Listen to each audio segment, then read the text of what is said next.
Artificial intelligence Tamil Nadu அப்படியே மாற்ற போகுது. அதனால் ஆர்டிஃபிஷியல் இன்டெலிஜென்ஸ் தெரியாதவங்களே இருக்கக்கூடாது. எப்படி டிஜிட்டல் இந்தியா வந்தப்போ எல்லாரும் கெலட்டா பண்ணிவிட்டு ஃபோனில் இதெல்லாம் வராதுன்னு வச்சுக்கலாம். இப்போ ஜிபே, பேடிஎம் இது தெரியாத ஆட்களே இருக்க மாட்டாங்க. அதே மாதிரி தான் ஆர்டிஃபிஷியல் இன்டெலிஜென்ஸ், ஏஐன்னு சொல்லுவோம். அது எல்லாத்துலேயும் வரப்போகுது. அதனால் கட்டாயம் எல்லா இளைஞர்களும் உங்கள் அப்பா அம்மாவுக்கு சொல்லிக் கொடுங்க. முடிஞ்சால் தாத்தா பாட்டி வீட்டில் இருந்தால் கூட சொல்லிக் கொடுங்க.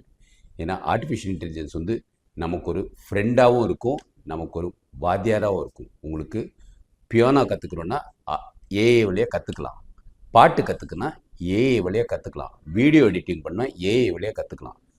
அதை பற்றி டெல்லியில் ஒரு பெரிய உலக அளவில் ஒரு மாநாடு நடந்திருக்கு. அதில் உலக தலைவர்களாக வந்து கலந்துருக்கிறாங்க. அதை பற்றி தெளிவாக தெரிஞ்சுக்கணும். அடுத்தடுத்து வீடியோ போடுறேன், பாருங்கள். சர்வம் அப்படின்னு ஒரு புது ஏஐ வந்து பெங்களூர்லேருந்து வந்திருக்கு. அதை பற்றியும் முழுசாக நமக்கு தெரிஞ்சிருக்கணும். ஏன்னா அது முழுக்க முழுக்க இந்தியாவிலே உருவாக்கப்பட்ட ஒரு ஆர்டிஃபிஷியல் இன்டெலிஜென்ஸ்.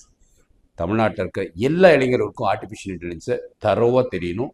படிக்க வேண்டிய காலம் மக்களே, படிக்க ஆரம்பிக்கிங்க. ஆர்டிஃபிஷியல் இன்டெலிஜென்ஸை எப்படி பயன்படுத்தணும் அது தெரிஞ்சுக்கோங்க. வத்த குழம்பு வைக்கிறதுலேருந்து ஒரு கம்பெனியோட சிஇஓ, அதாவது ஃபஸ்ட் பெரிய லெவலுக்கு நீங்கள் போனால் கூட அந்த தான் உங்களுக்கு தேவை. அடுத்த இன்டர்வியூ போனீங்கன்னா ஏஐ யூஸ் பண்ணாமல், ஏஐ உங்களை கேள்வி கேட்டு அதுக்கு நீங்கள் பதில் சொல்லாமல் நீங்கள் போக முடியாது. அந்த அளவுக்கு ஏஐ நம்மளோட வாழ்க்கை முறையில் வரப்போகுது. வாழ்க பாரதம், வளர்க தமிழ், ஒளிரட்டும் தமிழகம்.